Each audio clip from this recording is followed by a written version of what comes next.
삼국시대 백제의 의자왕과 신라의 김춘추의 악연이 삼국시대의 지형을 바꿔놓습니다. 그 이야기 지금 시작합니다. 삼국시대 백제 의자왕의 출생은 베일에 가려있지만 보통은 서동요 설화의 주인공인 아버지 백제의 무왕과 어머니 신라의 선화공주에게서 태어났다고 전해지고 있습니다. 삼국사기의 기록에 따르면 어버이를 효로서 섬기고 형제와 우애롭게 지내 중국의 대표적인 효자였던 칭자에 비유해 사람들로부터 해동충자로 불릴 정도였습니다.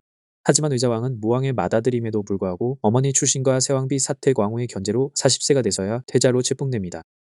의자왕은 백제의 왕으로 즉위하자마자 청왕의 원수를 갚기 위해 직접 신라를 공격합니다. 한 번의 공격으로 신라의 40개성을 함락하는 성과를 올립니다. 여기서 잠깐, 원래 백제의 성왕과 신라의 진흥왕은 동맹을 맺고 고구려를 공격합니다. 한강유역을 나누기로 했지만 신라는 약속을 지키지 않습니다.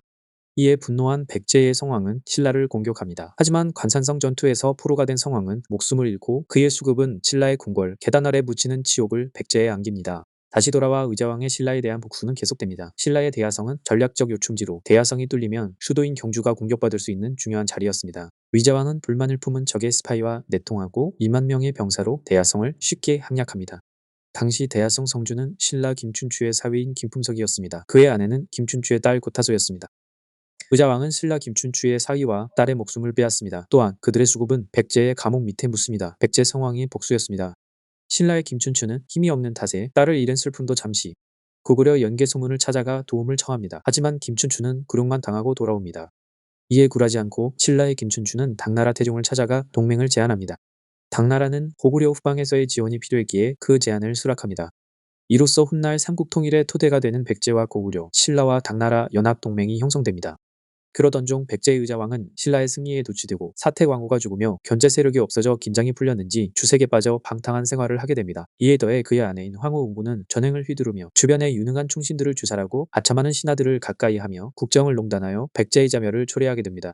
이때 백제의 충신인 성충은 의자왕에게 방탕한 생활을 지적하고 황후의 전횡을 막아야 한다고 간언을 하지만 옥에 갇히게 되는 신세가 됩니다. 성충은 감옥에서 당나라와 신라의 공격에 대비해야 한다는 마지막 상소를 올리고 굶어 죽습니다. 훗날 나당 연합군은 성충이 올린 상소대로 공격해옵니다. 드디어 신라와 당나라의 18만 연합군이 백제를 공격합니다. 백제는 계백장군의 결사대 5천으로 신라 5만 군사와 황산벌에서 대치되게 됩니다. 계백장군은 신라의 공격을 4번이나 막아내지만 젊은 화랑 관창의 죽음으로 끝내 신라에 무너지고 맙니다.